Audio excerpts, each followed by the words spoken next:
Hi,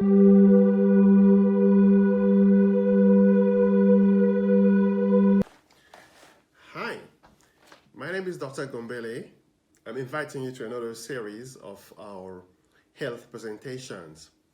Last time we spoke about metformin, the good and the bad.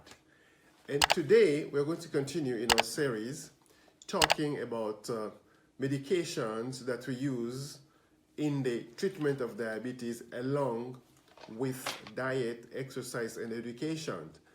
And then how the medications that we use can adversely affect the patient. We are talking about the side effect. Today, we are going to start talking about the very big family groups of medications, which are sulfonylureas. The sulfonylureas have different families, groups of medication if you want, and we are going to call the oldest medications in that family the first generation of medications. A little bit of history of sulfonylureas. The medication that we'll be talking was first used in Germany in 1958. But may I say that sulfur, as you may see, and you also know that some antibiotics, medications that we give do contain sulfur. So you expect to develop some kind of reaction or not if you have allergic reaction to sulfur. But that will not be a problem to stop you from taking the sulfonylureas medications, because you might take antibiotics and you developed allergic reaction, and you take the drugs that we use for diabetes and you might not develop reaction. So the first generation of the sulfonylureas have different medications. We have tolbutamide, we have acetohexamide, we have tolazamide, and we have chloropropamide. For the reason of this presentation, we will be only talking about chloropropamide when we talk about the sulfonylureas as the drug that we use to treat diabetes mellitus type 2 along with diet and exercise. As indicated earlier, chloropropamide as a drug was introduced to treat diabetes mellitus in the United States. It was approved rather to treat diabetes mellitus type 2 along with diet and exercise and education in the United States in October 1958, right? And in Germany was introduced to treat the same condition in 1957. But we understand that it is no longer in use in the United States of America.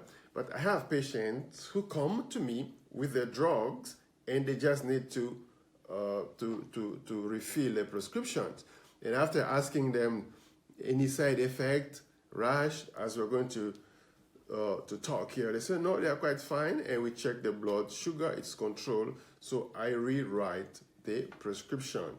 In medicine, we tend not to change anything that works. So the route of administration, we administer sulfonylureas, and in this case chloropropamide, by mouth. Again, it's going to be a tablet, right? As we had said earlier, in the case of metformin, the tablet that you take by mouth with a glass of water, you swallow. But preferably though, in the morning with meal, right? Usually it's advisable to take it once daily, but you can divide 2 to 3 times per day if the patient had gastrointestinal discomfort like nausea, vomiting, diarrhea, bloated, right? So when you divide 2 to 3 times per day, you minimize the side effect. I'm going to pause and reinforce again, taking medication 2 to 3 times per day with meal. It doesn't mean when you have your meal. It means when you are taking the medication, then you eat, right? And we indicated earlier that 2 times per day means you divide 24 hours by 2, 12 hours per day. And if you are told to take it 3 times per day, that means every 8 hours you take the medication. You divide it 24 by 3, and you have to follow that way. In hospital, sometimes we wake up patient, 8-hour time to take the medication. The maximum strength or dose of chloropropamide to take is 750. But studies have shown, though, above 500 milligrams, there is so much difference in taking. I mean, a person who takes 500 milligrams and a person who takes 700 milligrams, they will have the same therapeutic effect. The brand name of chloropropamide is Diabinese. So if you don't hear me talking about Diabinese, I'm talking about chloropropamide. The brand is Diabinese and the generic is chloropropamide. How does the drug act in the human body so that it can control the disease that we are talking here, diabetes mellitus type 2? Chloropropamide or Diabinese act by exciting the beta cell, pancreatic, that means the beta cell, some cells that are found in the pancreas, and these cells have come function production of insulin, right? So it excites those cells to produce more insulin, and more production of insulin, that means more sugar that will be taken from the vessel into the blood, where the sugar will be used as a source of energy. My problem with Diabinese is that it is not the first choice recommendation for type 2 diabetes, because in many instances type 2 diabetes has nothing to do with lack of production of insulin, particularly for those that we diagnosed earlier, recently, newly diagnosed. The problem is the insulin is there, but the body is not responding to the function of insulin. And that's what we said last time about metformin. That's why I prefer metformin than Diabinese or chloropropamide when it comes to treating the newly diagnosed patient. Recommendation? Well, it is recommendable to use Diabinese in patients with type 2 diabetes along with diet, exercise, and education. But also with patients who are slim, because excess production of insulin is a growth hormone. Insulin is a fat gatherer, right? So patients are obese and the medication is going to cause or increase or worsen weight gain. You do not use that, right? So you better find something else. In this case, metformin is the best medication for patients who are what? Obese. So what we're saying here is that chloropropamide or Diabinese promotes weight gain. And 80 to 85% of diabetes patients have what?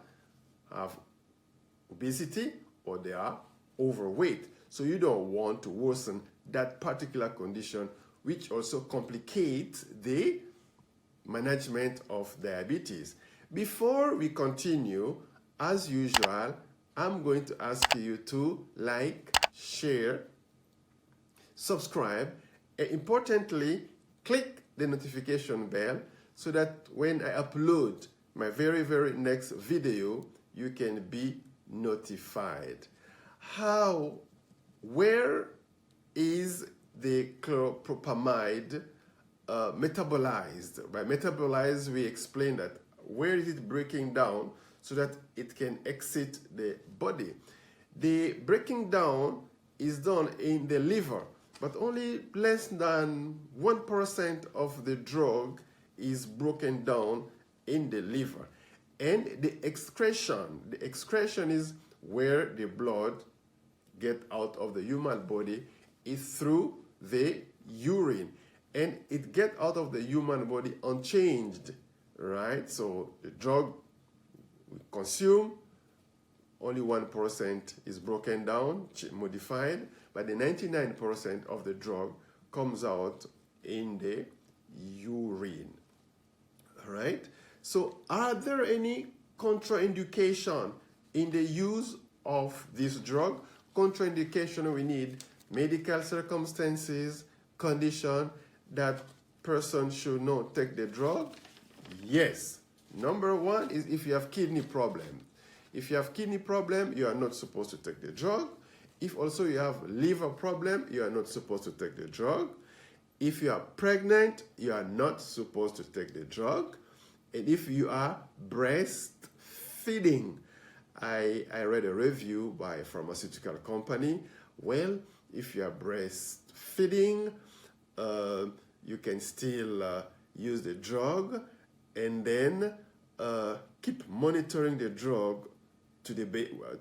Keep monitoring the glucose of the baby. I mean, people have more things to do than this. You know, you breastfeed, you take the medication, and at the same time, you have to be checking the glucose control on the baby.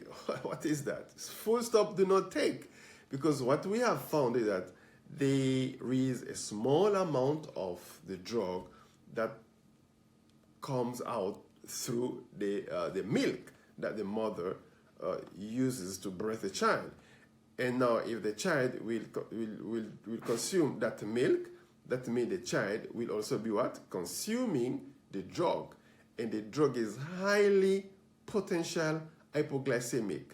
This is one of the long-acting sulfonylureas. That means it circulates in the blood longer, right?